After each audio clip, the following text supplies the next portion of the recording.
right here to get these mics to work. And I'm just like, it drives my roommate crazy because, like I said, he wants to be like this far away from the microphone all the time. It drives me up a wall. Can't hear you, man. You gotta speak louder. I'm doing the best I can, Captain. I'm giving her all she's got. Do more for me. All right. Hold on. It's a word, bird.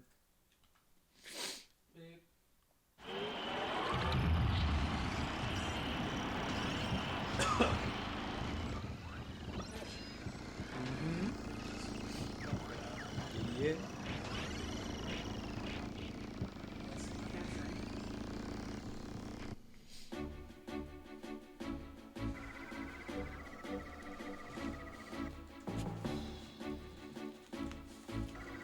All right, we all good? I believe so. Let us do this. What do y'all mother fluffers know about Kirby? Welcome, welcome, ladies and gentlemen, to our next episode of Deadmen Plays. We are now joined by another Let's Player of ours. My name is Ken Johnson from DeadmenInc.com. Also joining us from DeadmenInc.com. I'm Dan. And joining Dan as well. I'm that guy's brother.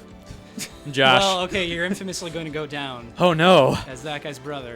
Yes. This is internet fame we're talking about. You know, if I have to, controllers are messed up because one of them is going right. I shall try attempt to fix it. All We're right. experiencing Farewell. now we experience our technical difficulties. It's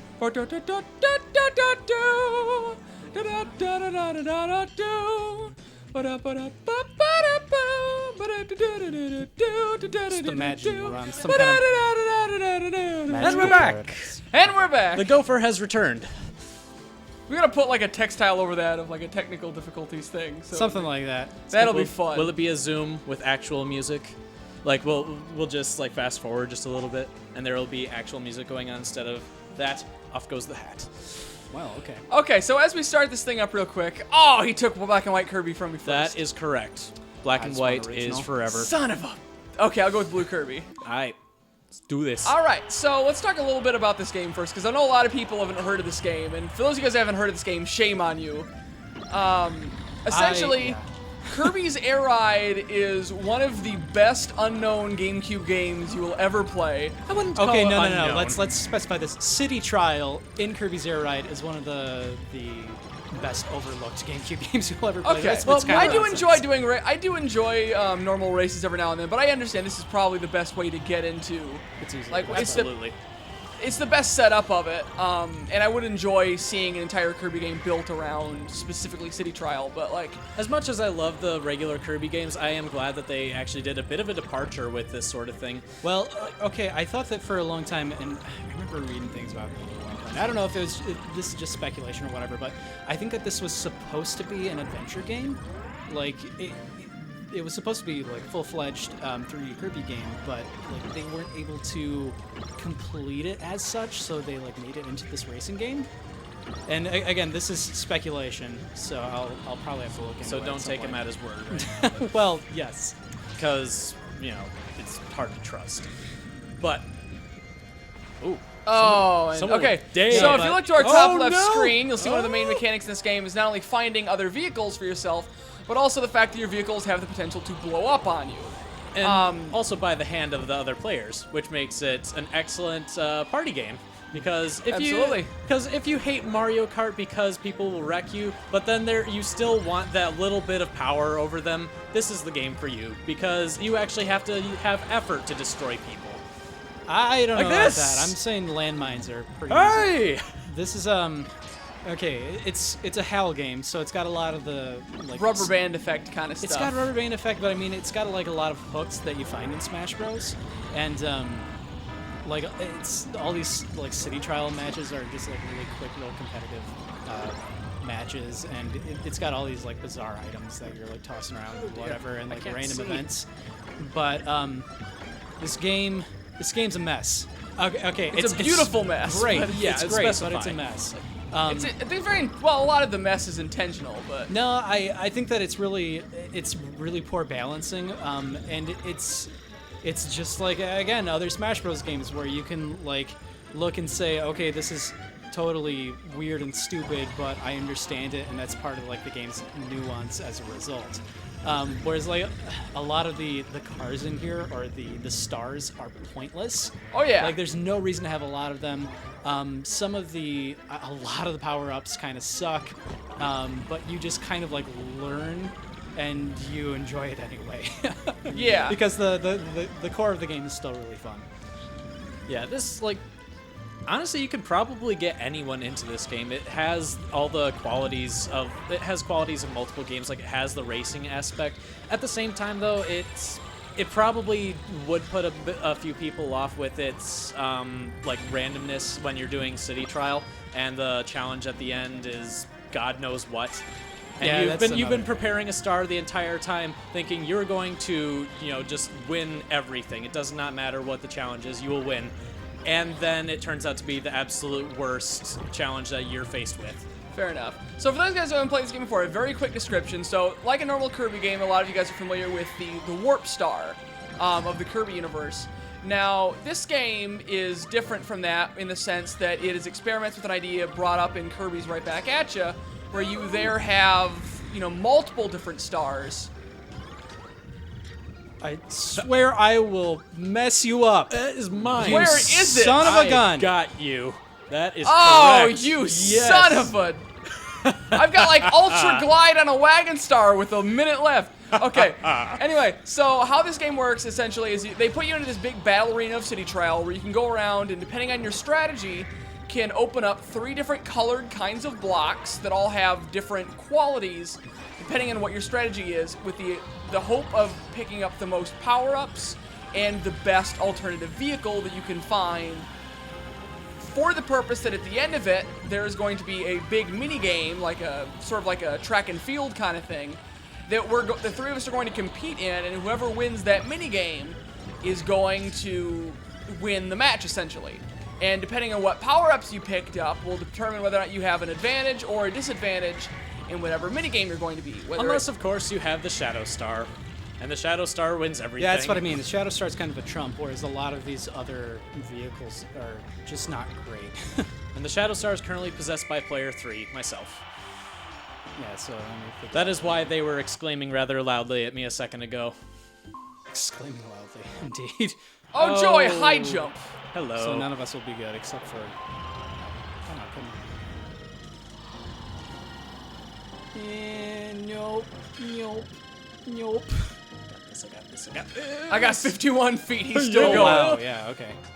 Now, the wheelie is going to really jump, but the big wheelie is not so much. No. Big Wheelie's more of an attack star. Yep.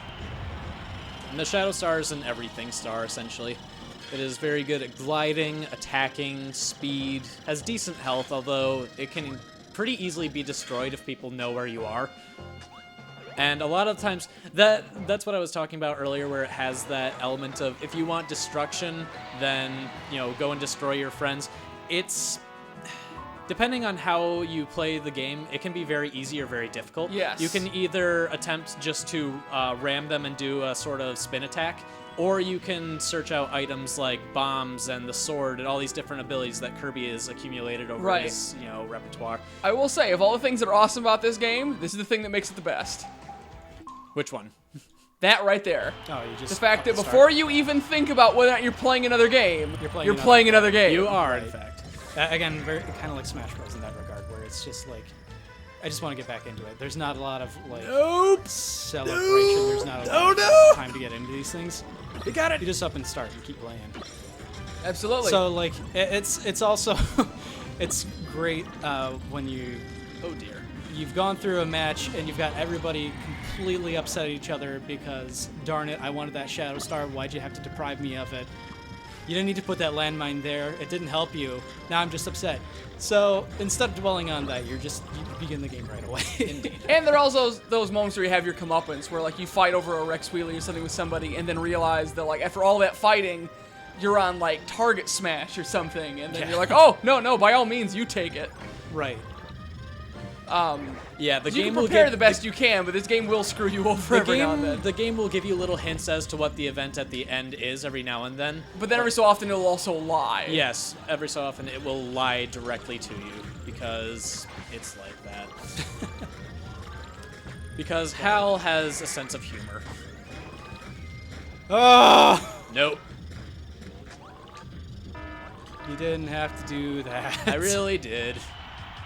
And now fog has entered the city. That's not the happiness thing, because I have a very glidey star and I can't see things well. Now, as much fun as this is, one of the reasons I mentioned earlier that like I wish that they would have made a game like this where they built with City Trial being the absolute focus is like, could you imagine how much fun this game would be if you actually had like 5, 6 different city trials to choose from, like different city layouts to choose from? I don't know. There is a fun to being able to like memorize this one so much and know where all the nooks and crannies are, but at the same point, like, it'd be kind of cool if there was a random element of what city you were going to get dropped into. That's also kind of why I think that this was not originally envisioned as a racing, like, car game. I kind of have a feeling it was, like, actually a bit of a project for Hal. It wasn't, like, I don't think that they were originally intending it for it to be this way. Ooh. Oh, you just killed me on the rail, didn't you? I did. I forced you onto the rail, and then I had a sword. I had a sword. Anyway, no, because there's, it's a lot of repeat content all the way throughout it, and all the tracks are really small as well. Mm-hmm. Yes. And there aren't very many of them. So, like, the main draw of the game is just repeating this one thing over and over. It is. But while it is, like, it's very samey in that regard, I don't want to use the term addicting, but yeah, no, it's very, very easy to pick up. Well, it's a very tangible risk and reward system. Yes, I would definitely say that. It's kind of why a lot of all the things disappearing.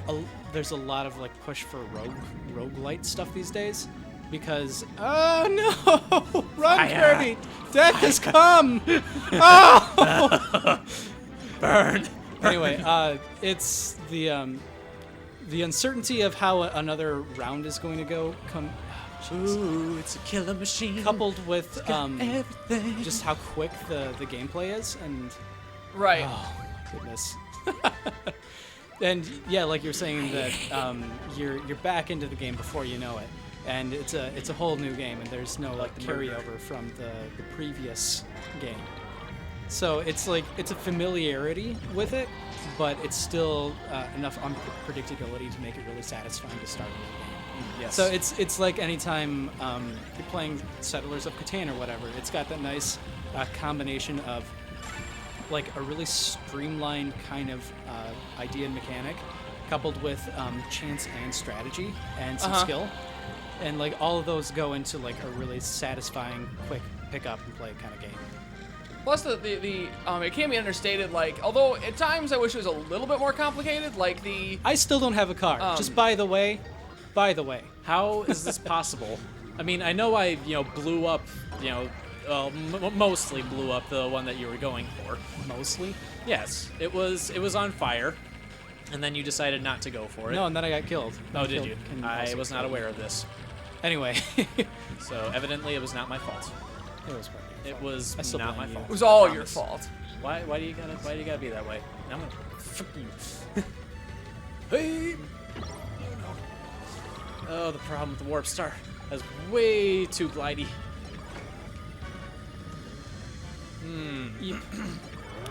On that note, though, I do think that it'd be cool, like, especially now that I'm very much guessing that Sakurai is trying very hard to get on something other than Smash Brothers. I would love for this to be like his decision of what he wants to work on after that. I would see this playing out really well into a handheld title, and just being able to pick this up and. Oh, this would be awesome for 3DS. Yeah, like this would be, even just a port of this on 3DS would be fantastic. Yep. No, I could see it really doing quite well with just more content. But the same principle to it. Especially with how well Nintendo's been handling DLC lately. Like, I don't know if you guys heard about the patch for Smash Brothers. They recently released a big free patch that just basically patched in the ability to play a bunch more of the, not more stages, but patched in the ability to play more stages in 8-player Smash. Like, oh, interesting. Like 9 to 18 more stages. Wow. In I think it's like 8 to 10 normal stages and like a bunch more Omega stages are now playable for free in a patch I saw something about that. 8-player. It's still a rather daunting task, though, I think, to actually say have 8 players. Is like, you know, for 3 games, you've gotten used to the maximum being 4, and then you're... during those games, it would zoom out enough when you had those 4-player Smashes. And now that you have these even larger stages with 8 players, they zoom out even further, and it becomes... I guess but it's a bit more difficult. I don't know. Displays are getting so much bigger. To They the point are. Where, you know, you can pick up a 40-inch TV for like less than $200. Absolutely. Yes. And having But it in for high those definition people- for the first time helps a lot too. exactly. Yes, but for the people... Oh, yeah, speaking of which, did you hear there's a new little surprise from Nintendo coming up soon? And I actually Which heard one? about it last night. They're going to be remaking Melee in HD. Ooh. Are they actually doing Yes, it? they're actually doing it. Neat. Right? I cannot wait for all of the internet bitching. I Yeah, just oh, cannot yeah. wait. It's evident. It's going to happen. But at the same time... Why did they get rid of that thing? Well, if they somehow strike those sort of elements from the game because they know they exist now, I don't know. I feel like that's Melee. actually a step backwards. I feel like if they do that, they're going to alienate a lot of people. At the same point, though, I think it's so hilarious that like everyone in the Melee community is willing to, most people I've talked to are willing to admit that as much as they love the game, that Melee is a happy accident. Yes, And like, that's the same, unfortunately, to that same thing, you know, I think it's so funny because of the fact that,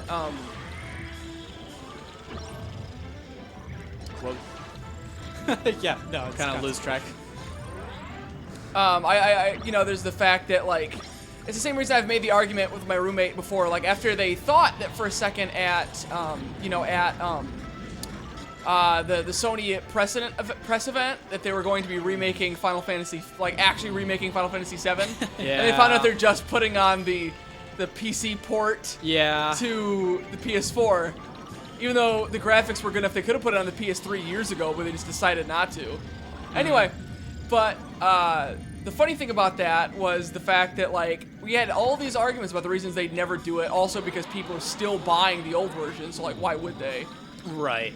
But also on top of that, like, the biggest one is the most hilarious, is the fact that in order to actually do it right or to make it worth it, they'd have to make improvements. And in order to make improvements, fans have to admit that things can actually be wrong with Final Fantasy VII. Right. I can't begin to understand Final Fantasy. I attempted to get into Not as 7. a- Like, I don't know. Like, people say that you have to get past the first, like, I think the first 10 disc hours or in its whatever? entirety. If you in have its to say, entirety, like- in order to actually like really enjoy it. I'm like, I don't That's want too to much. have to wait. That's too I much. don't care how long your game is. If you Yeah, I cannot don't engage care. an audience within the first 10 minutes, No, then I don't 10 care. hours. Here's kind of okay. This is my epiphany moment right here on stream.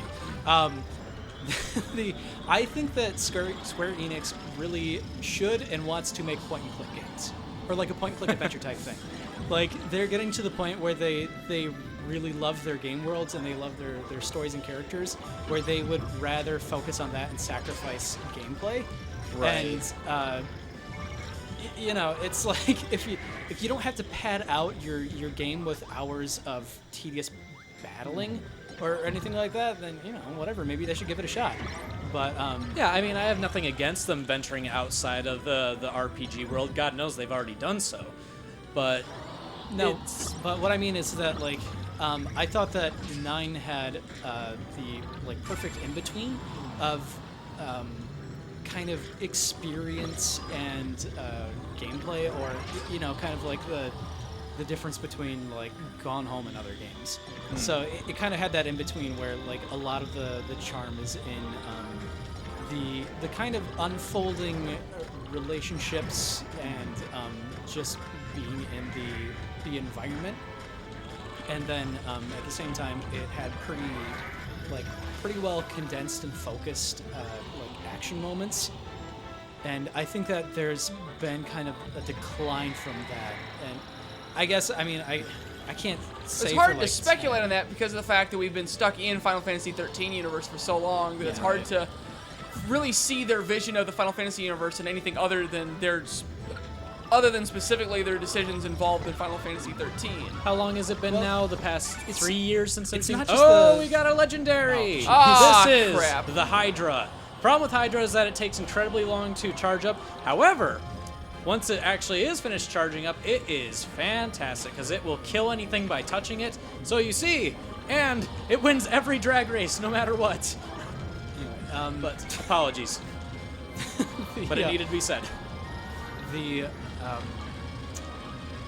It wasn't just the 13 universe. I think that you started seeing it in 12 as well, where there was like the party members, but there was a lot of emphasis on just setting them up to kind of go on autopilot based on your needs, and like it kind of went a little more real time than the previous games, but it was a different kind of strategy, but it was still that sort where it's trying to like streamline gameplay and combat more than the previous entries in series. Oh, come on. I was closer than I thought I'd be. I mean, if I missed a whole... I didn't even charge all the way. I really didn't. I've Bam. like no speed. As we've said before, Shadow Star for the win. Yeah. Except for Drag Race. You know, it can't. So your alternative is just kill us both? Well, and you actually can eliminate people if you do it fast enough. Wow. You can. Only 3 seconds behind. I'll give you props for it. My actually like my favorite Final Fantasy has always been Tactics. Yeah, interesting. I love Tactics. Tactics is absolutely fantastic. Although I didn't play as much of the Game Boy Advance one. I remember you telling me that like there's a real problem with judges, and so it kind of turned me off from that. Yeah, it's no, I still love the Game Boy Advance one and the DS one. I think that those are fantastic, but I forgot that they don't there was have one the for same DS. kind of draw as the PS1, like the original one. No, they had this like judges system where every match that you had certain like things outlawed, like healing or magic or whatever. And sometimes they would be absolutely ridiculous when set in, with whoever you were fighting. Yeah, I mean that was kind of the point to try and like make you work around stuff, but it also was It just is, that yes.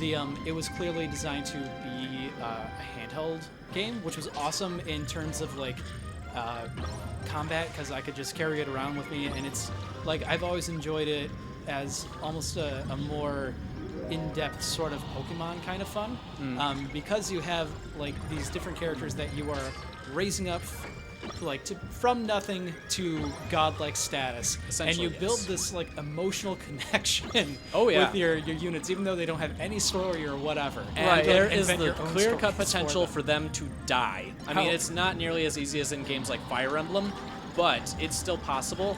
And it is painful when you lose those characters. Yeah, anyway, I don't know about you guys, I suck at Fire Emblem. I love Fire Emblem. I like it, I just suck at it. I mean, I literally took, with the original Fire Emblem, there was a side mission that I literally took an hour just preparing stuff for. God dang it, I can't get off these rails.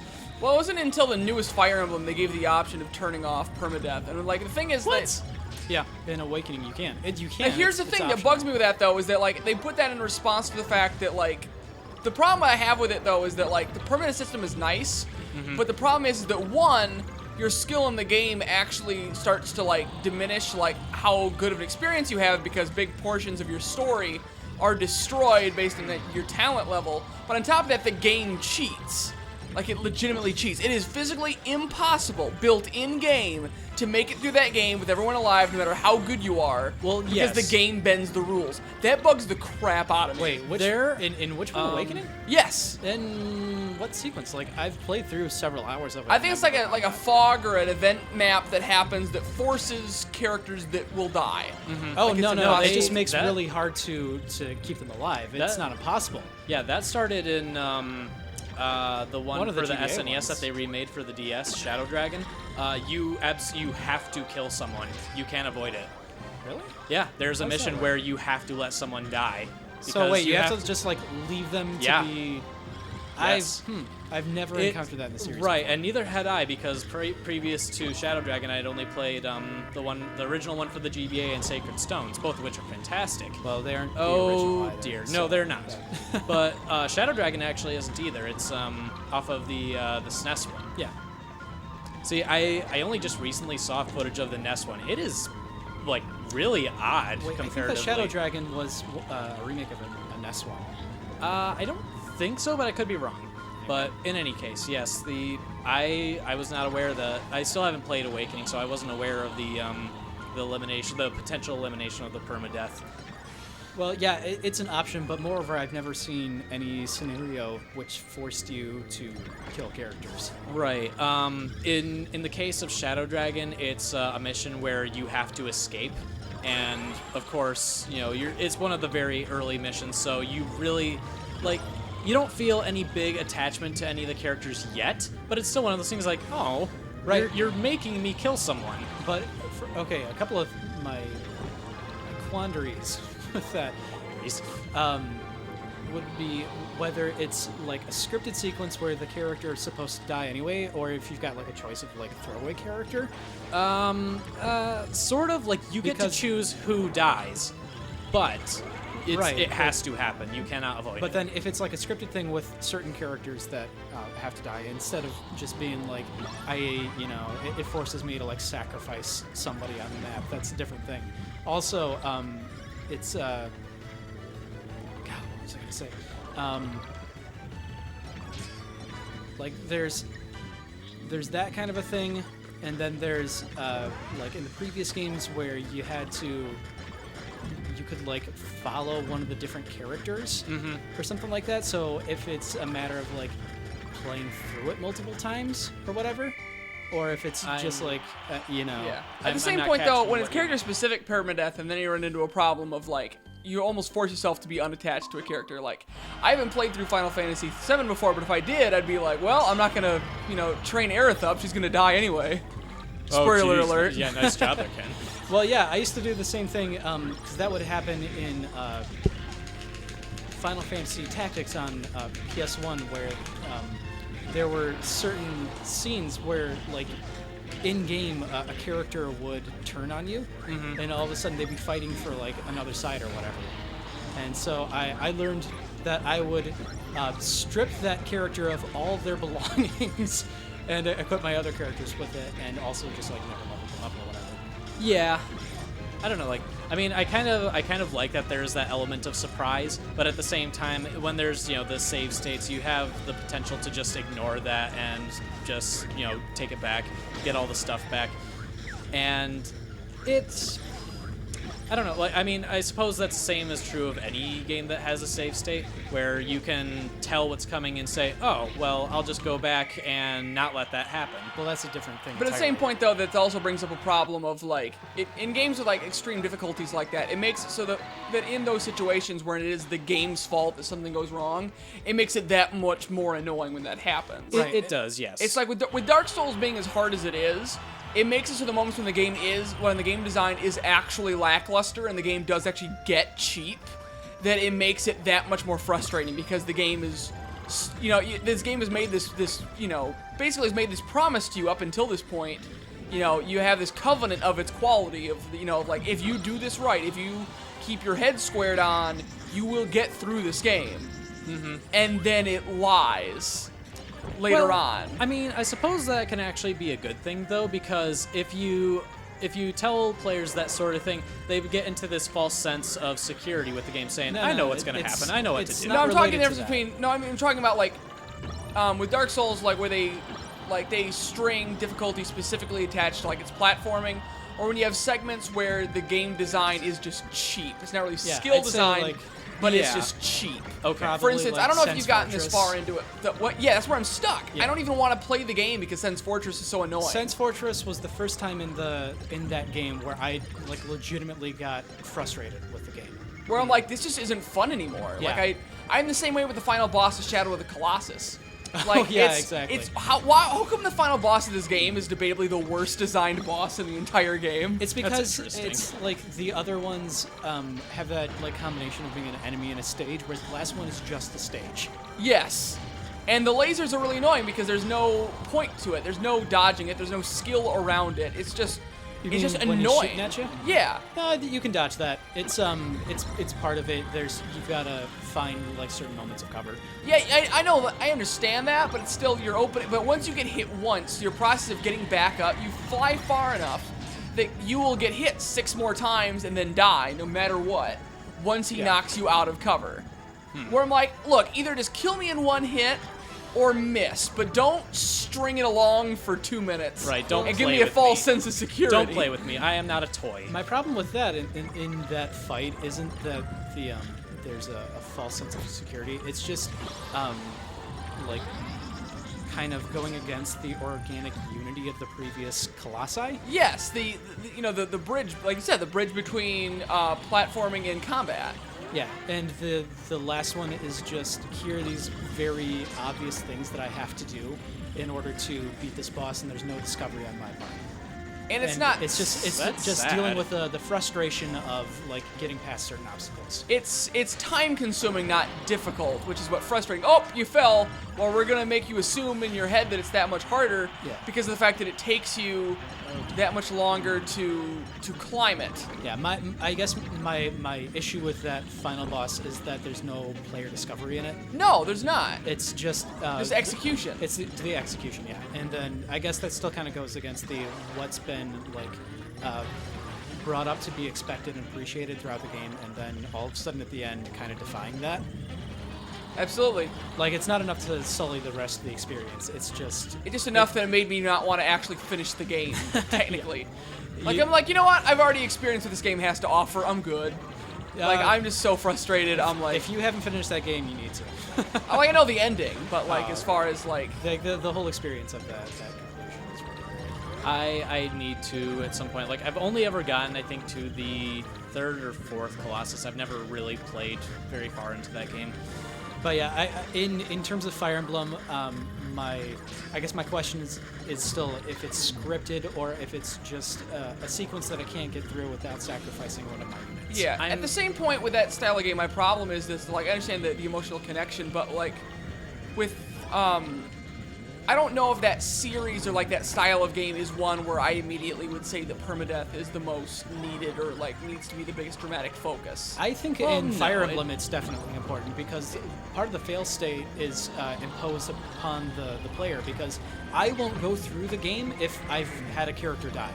I will restart it right away. And well, I suppose it depends in that case. Like, there are definite ones, like, if it's early enough in the game that, you know, if I have someone that is a good enough alternative, I will let them go. But if it's someone that I've, like, weaned for God knows how many matches, like, if it is chapter 20-something, and this person has been with me through the entire thing, then I'm restarting the thing right away. Right, but what I'm saying, moreover, is that game, a lot of the challenge in that game and in that series has been player-imposed challenge, which I always like. Metal Gear Solid does that really well, too. Fair enough. Like, it's that idea that, like, you know, like, if you're willing to, like, turn your heart off and get through Fire Emblem, it's so much easier than if you let yourself get emotionally connected and make your way through it. It's just also that, like, I think that's why Awakening is one of the best ones so far, is because they, like, took the idea of, like, the unit interaction and put it on a completely different level. And you can have characters bond by fighting next to each other in battle, by talking outside of battle, by marrying, and then their children later on become playable characters. And it's like that added that sense of importance that I had with that self-imposed challenge of not letting people die, and it completely took that and amplified it. And I think that's great, especially for that series. And yeah, now they're going to be making another one, I think in the same universe as that one. Oh, no. Oh. What? Whereas, like, oh, jeez. Previously, in, like, the other Fire Emblem games, it was just kind of, like, the pride of having characters. And, like, my, my sense of importance behind all of them was just kind of the pride of having these characters, or, like, their capacity in battle kind of, like, defined them. Uh-huh. Whereas in the further games, they kept with that and then added options to like really develop the personalities of just units fighting, without like giving them like necessarily needing a devoted backstory to all of them. But you can delve into that if you want to. Absolutely. The one I'm interested in, the idea of permadeath coming up. Not many people are talking about this game, but there's this new game coming out called Until Dawn. It's a horror game. Essentially, it's the equivalent of actually having a working game of a slasher movie. Oh. You play in like the closest comparison I would say in probably like a Telltale kind of format, controlling all of these different stereotypical teenagers played by actual actors, like mocap Beyond Two Souls styles, inside of this haunted place with this killer going after you. Now here's the interesting thing. On one hand, like it should be in a game like this, all of the characters can die, Of course. and if a character dies, they are permanently dead and they are out of your story for good. Now here's the thing. From the game's claim, and I'm hoping they pull this off correctly, the no individual action by itself can get you killed. Only a combination of things. So you can make the right decision in a moment, but a decision you made a long time ago in combination with other decisions you make can get you killed. Interesting. So it's not a matter of you made one stupid mistake and now you're dead. It's a series of stupid mistakes. Yes. Yeah, I guess what type of, like, what's the gameplay supposed to be like? Is it just... Like I said, it's a little bit more of like a adventure? Telltale kind of like interactive activity, sort of like Walking Dead, but a lot faster.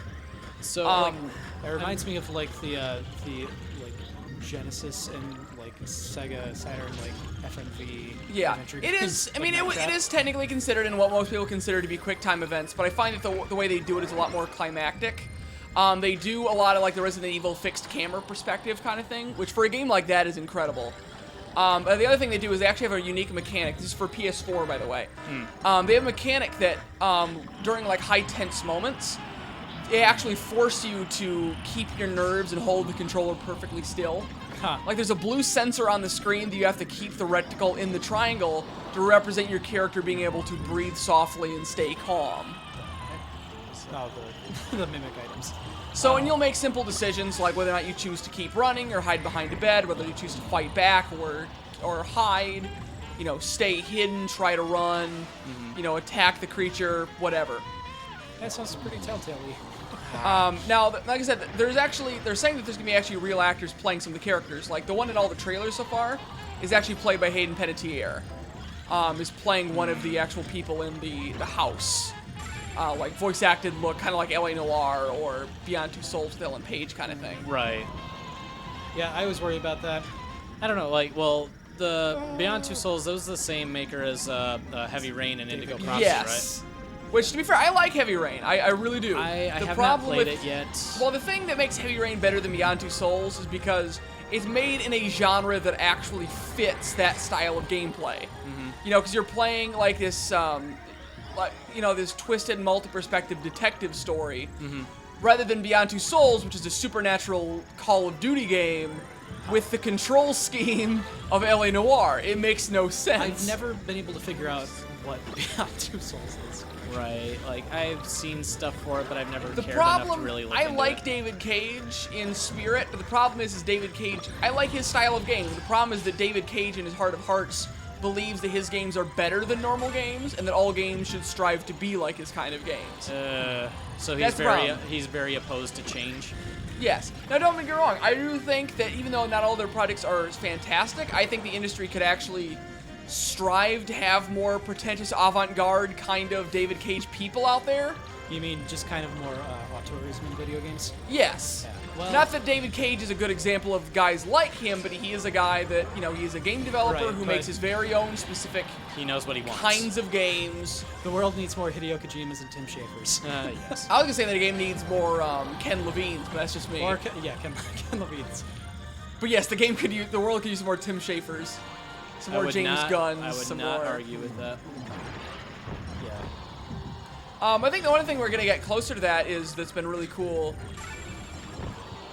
is this idea of the with how Nintendo has this new, like the Nintendo Treehouse project, like there's like how we know in secret There's like all these like 5-man teams at Nintendo like hidden in the bunkers working on projects right now. And the ones we've heard about so far are actually like really unique and cool. Like Splatoon or like the new third-person shooter. They're making a third-person shooter for the 3DS that people say actually controls good.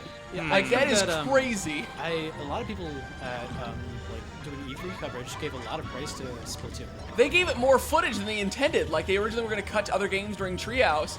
Since everyone was kept asking for it, they cut back to Splatoon like 5 times. Right, and I'm really interested to see where they might go with like actual new IPs.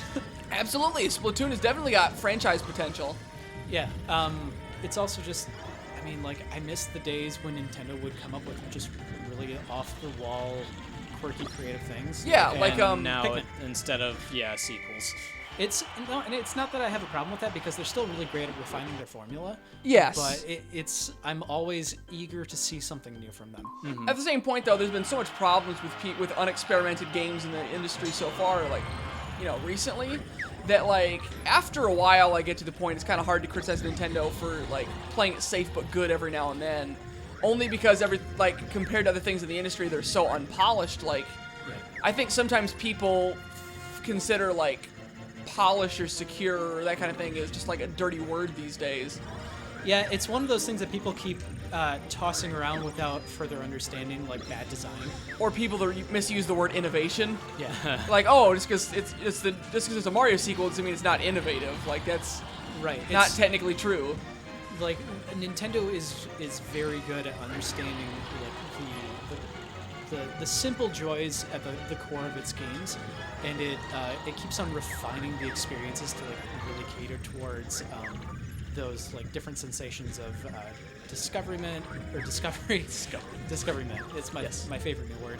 Just trademarking right now. Yeah.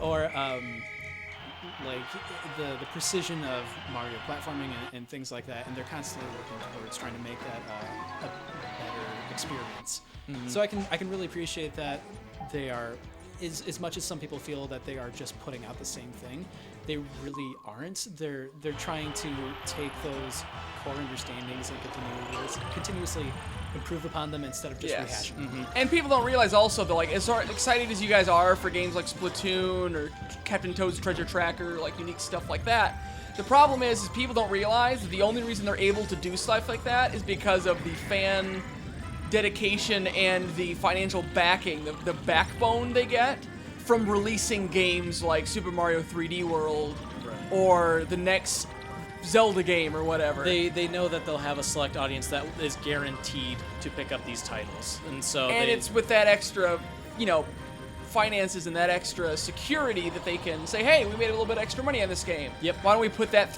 towards some, this little idea project we've been throwing around, and every so often one of those becomes a hit. Mm-hmm. Well, yeah, and I think that just about every studio in the industry does that to some degree. That's why Lilo and Stitch exists, and it's again, it's kind of that Lilo and Stitch moment where it just comes out of nowhere and surprises everybody. I mean, based on all of our understandings of Nintendo, some of these little creative things coming out can be ridiculously great. Especially because I think that it's fun that Nintendo is experimenting with new genres now. Like Splatoon is like something that we never expected them to get into. Because they're learning a lesson that it's taken, that other people in the industry still have not learned. How do you compete with Team Fortress 2? Don't try to be Team Fortress 2. Exactly. And yeah, if you're going off that, you could probably point out so many like attempts at Team Fortress 2. I know like Gotham City Imposters was sort of an attempt at that. Like obviously it was so close. Like it was obviously they're going for the the fan base approach with the DC stuff, but it's like seeing it for myself. It was interesting. I don't think I could really describe it as anything else. It wasn't really that unique. It had some cool ideas to it. The main problem with it as a whole, I believe, was the fact that they was so limited. Like the Joker and the Batman, the Bats thing was cool. Mm-hmm. But like this was the kind of game where they should have really taken some real liberties and like really expanded upon it. Like I wanted to play as like the Bane team or the Poison Ivy team or the Harleys or the I wanted so much more of that. I want to say a portion of that is due to the fact that it's a free to play. So is it now? Yeah, it wasn't at one point. Yep, it was a $15 release when it came out. Yeah, wow. Like at launch it was $15 release. Ouch. I don't know if I paid that for it. I think I got it for. I got it through like a whole bunch or something. Right, like I know it's on Steam now for it's a free to play, and I have it sitting around just waiting. Like I'm not sure whether or not I'll really get into it or not, but it was something different. It's a fun pickup every now and then. It's as a Batman fan, I always wish I could play a narrative game with those characters. Right. Yeah, it's kind of the idea of having a game of something like S.H.I.E.L.D. or Agents of S.H.I.E.L.D., that kind of thing. It's like, here are these characters in this universe, but they aren't necessarily the ones that you're all familiar with. Right.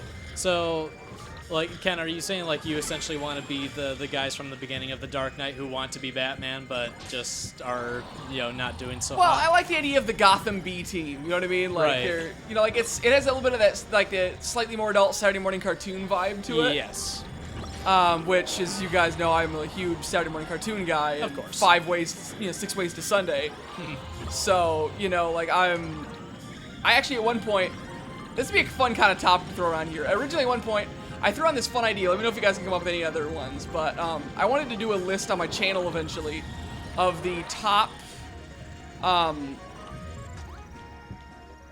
the top franchises, even if they're adult franchises, because people do adult franchises too all the time, of like top franchises in general, I would love to see Saturday morning cartoon shows from. Breaking Bad. Yeah, Breaking Bad. The Adventures of Pink and White. Oh my God. That's... Oh, man. God damn it, Jesse. We're late for Saturday morning cartoons. Yeah. I'm trying to think of the ones that came out. There's a couple of ones I would really like to see. Mainly, I would love to see Nintendo do some more, because they used to have so many good ones. If someone could finally find a way to make Smash Brothers a Saturday morning cartoon, I would totally watch it.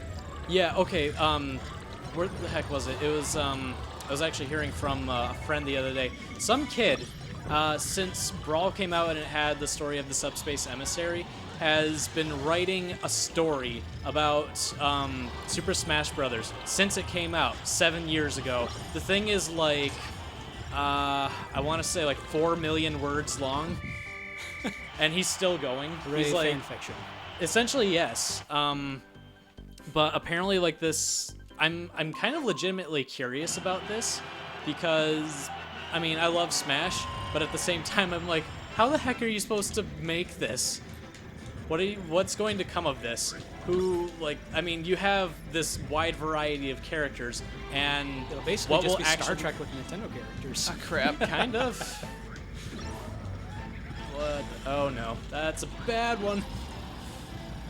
But yeah, I don't know. Like the idea of having a Smash Brothers cartoon is like it'd be fun, but I don't know if I could see it becoming a long thing. I don't think it would last very long. Yeah, I'm trying to think of the ones I had on that list that I thought would be kind of cool. The biggest one I had on there is like, because everyone knows that RoboCop got an animated TV show. Yeah. Got a monument in Detroit. I mean, the one I would actually really love to see is a Terminator animated TV show. Based because like if you set it up in this Terminator 2 universe, it'd be perfect. Because you've got John Connor playing your kid analog character. The Terminator himself is going to be, the big action movie set piece character you got for all the kids. You've actually got a decent female perspective from Sarah Connor in there, and that's kind of cool with it.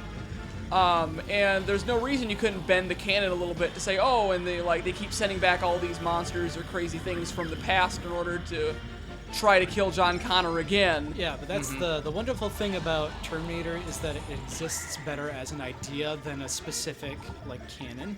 Yes. So that's the whole point of Terminator 4 is that I think the catchphrase to Terminator 4 is actually I think their tagline on their trailers was Terminators don't follow timelines.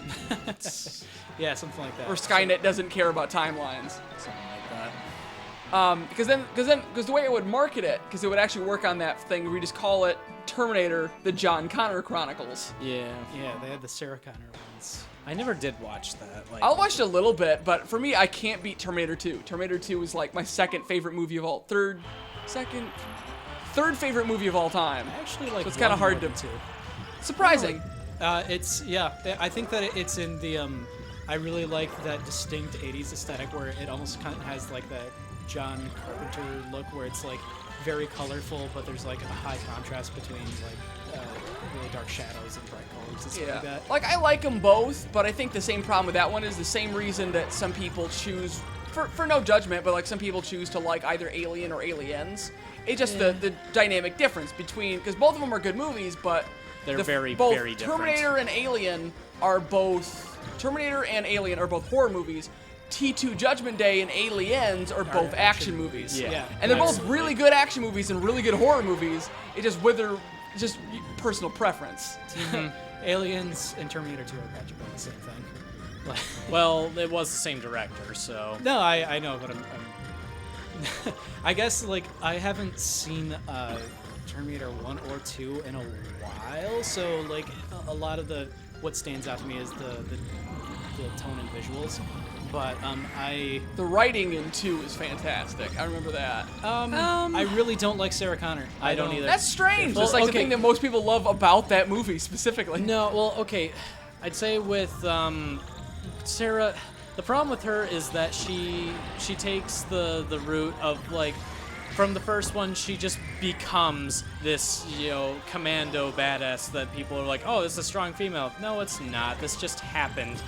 Like, it just came out of nowhere. She was rather helpless and trying to help Reese, and then out of nowhere, she just, Reese, you get up, soldier. It's like, what are you doing? Yeah, what is this? Well, that's kind of what they set up in the first movie, though, is the fact that Reese came back and told her that's what she needed to become in order to protect John. But when it's an instantaneous change, it destroys the building process for her. Well, like she was supposed to become this thing, not just transform in a second. The issue is that like Cameron deals in a lot of polarity within his characters, and moreover that they're caricature more than character. So there isn't often like a very believable growth. Moreover, the characters just kind of fulfill a need or a function over like showing some kind of nice shot. Intricate art.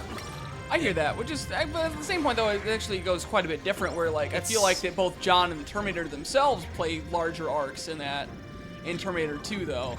I think they fulfill like because it's part of his style and part of just the genre that he's dealing with, like action adventure where it's more plot specific than character. So they have certain functions that they really need to fulfill, and at the same time, like you really amplify one or two character personality traits to try and make them distinct. Mm-hmm. So, especially the difference between like Sarah Connor from Terminator to Terminator 2, it's really extreme, but you can explain that with I actually feel like the thing that I find interesting about that is I actually feel like they explain it retroactively. Like rather than show the exact journey of how she became like that, it's in her actions and her subtle moments throughout the movie that she shows why she's like that, or like she shows off more of her motivations for toughening up like that. Well, like in scenes where like the scene after she gets saved where she absolutely choose John out for coming back to save her, or like things like that, where like, it rather than showing how she makes that transformation, he more shows the character development by showing the intricacies of her motivations for the way she acts, rather than showing the process of changing. Which I understand is going to be something that people are going to debate whether they like that style better or not. It's functional within the story and within the genre and just these movies. So it's not that they are. I think it works for Sarah. I just don't think that it works for like you couldn't put that same mentality into just some random character and call it character development. Like, well, it's often in again by like. Really amplifying certain personality traits. They also just stress really central motivations as well. So you can see that in like the bringing out the maternal side in Sarah when like John is around. Right. That was. It's moreover like there's a lot of polarity in moment to moment, like, and especially at the end of the first Terminator. Yes. Where throughout the entire movie, she's basically been like routed around by Kyle, and then at the end when he's like down and out, she has that total like 180. Right. Well, I think that part of it is just like the this is the first time we've ever done this where everyone just didn't choose a star. Oh yes. yeah, hey, that's crazy. I did notice that actually. Just didn't have any. Oh my gosh, I can't see. Oh Can't boy! see Here we where- go! Here we go! Here we go! Here we go! I'm where the finally heck gonna am win I? one. Okay, I just did a complete 180 because I had. Woo! Oh jeez, by like half a Wow. second. I finally won. If I had not fallen behind because I turned around in the stupid cave where I can't see There's anything. no turns. You don't need to see You don't have to. anything. You just let the controller go. I should have. Kirby, take the wheel. I should have. Ah, jeez. All right, I think that's what we're gonna call it on Air Ride. So I hope you've enjoyed our conversations about all of our fun things, and one of these days, I'll probably play some of the T2 video game. That'll be fun. Oh yeah. Anyway, but we will see you guys next time. My name is Ken Johnson, Dan, Josh. and like I said, check out more of our content at deadmeninc.com. Get some more links to some of our videos in the description, and we will see you next time.